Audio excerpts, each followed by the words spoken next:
Assalamualaikum warahmatullahi wabarakatuh. Selamat pagi anak-anak. Alhamdulillahirrahmanirrahim. Hari ini kita bisa bertemu lagi. Semoga kita semua dalam keadaan sehat walafiat. Amin ya rabbal alamin.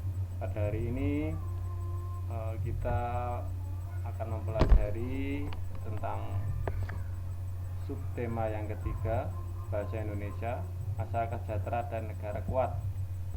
Nah, pada tema 6 ini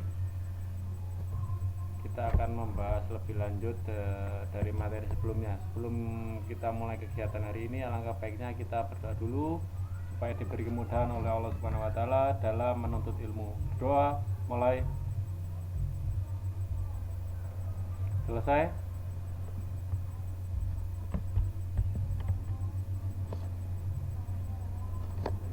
Wujud tanggung jawab sebagai warga negara. Pada pertemuan sebelumnya di mata pelajaran PPKN kita sudah membaca teks wujud tanggung jawab sebagai warga negara. Kalian baca kembali. Setelah itu, teks di atas merupakan teks non-fiksi yang terdiri dari 6 paragraf.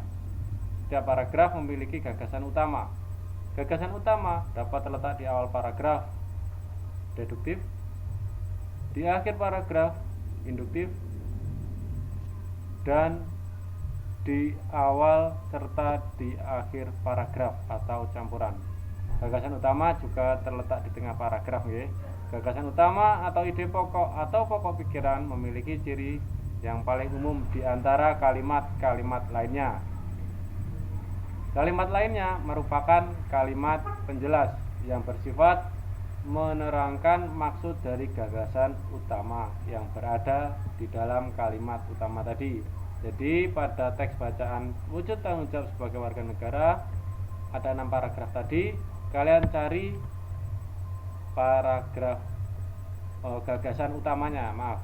Nah, setelah membaca tadi, diidentifikasi setiap paragraf 1, 2, 3, 4, 5, 6. Gagasan utama saya beri contoh pada paragraf pertama, pengertian tanggung jawab.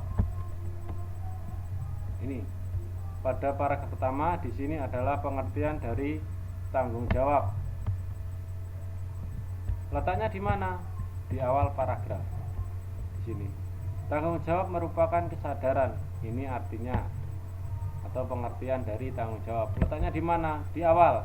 Kalau di sini, nah di akhir kalimat itu disebut di akhir atau induktif. Kalau campuran berada di tengah dan di depan, ya. Bisa nggih? Kalian cari kelanjutannya paragraf 2 sampai 6, gagasan utamanya apa? Setelah itu ditulis di sini letaknya di mana? Di awal, tengah atau di akhir. Buat tabel seperti ini, gunakan penggaris ya, biar lebih rapi.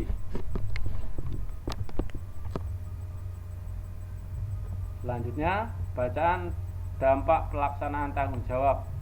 Saya kira kita sudah membaca teks ini, kalian baca lagi nggih. Dampak pelaksanaan tanggung jawab. Setelah itu, kalian cari lagi gagasan utamanya apa. Di situ ada 6 paragraf. Ya, pada bacaan ini terdapat 6 paragraf. Setelah itu, kalian cari gagasan utamanya.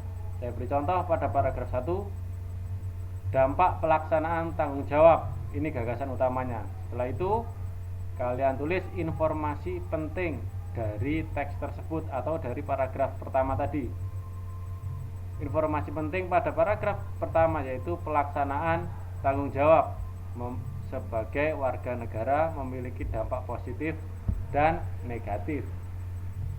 Jadi untuk paragraf 2, 3, 4, 5, 6 kalian cari gagasan utamanya.